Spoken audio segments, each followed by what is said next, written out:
Hey, I'm Isaiah with Academic Expeditions. We really like to highlight in our travels those famous people and events, the kind of things that show up in history books, and you build monuments and memorials to them. But we also think it's just as important that we and people are familiar about some of the local people who've made big differences in our lives. They may not get noted on a national scale, but when you think about the people who've created schools, and founded churches, and established nonprofits, and volunteered in ways that just make their communities better, make them better places to live, and make the citizens who live there better people.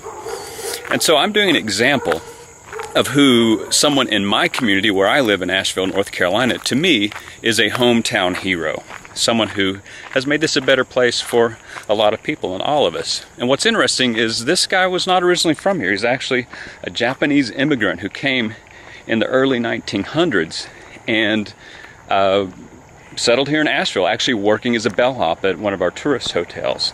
But he got into photography. He loved the mountains that were around here, loved to hike. He took photos of these beautiful landscapes. He sold them. He also created out of this bike tire a little thing that when he hiked he could measure distances, and he surveyed so many of these mountains. And this coincided with the time when the government and the leaders of North Carolina and local environmentalists were becoming interested in creating Smoky Mountain National Park. George Masa was friends with these people through his love of the outdoors, and through his surveys and his work he contributed to making that happen through his own efforts and his own time, not from being wealthy by any means, but through his love of these mountains. And that is something that I can enjoy, not just as a local, but Smoky Mountain National Park is actually the most visited national park in our National Park Service.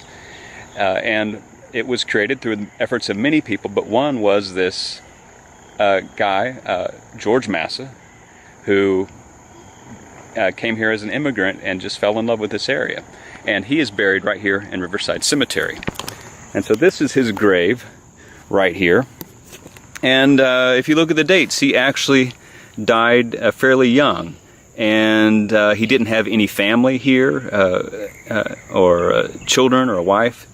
This stone and grave and burial was actually paid for by a local hiking club. And you can see someone, at least, is honoring him. People have left things, including this photo of, that's George Masa right there, with his camera that he took those photos back then. So that is just one example of how many people, but in this case, someone I wanted to highlight, George Masa, who often gets overlooked, who made our area here in the Smoky Mountains a better place. So thanks to George, and we look forward to hearing who you think is a hometown hero in your community. Bye-bye.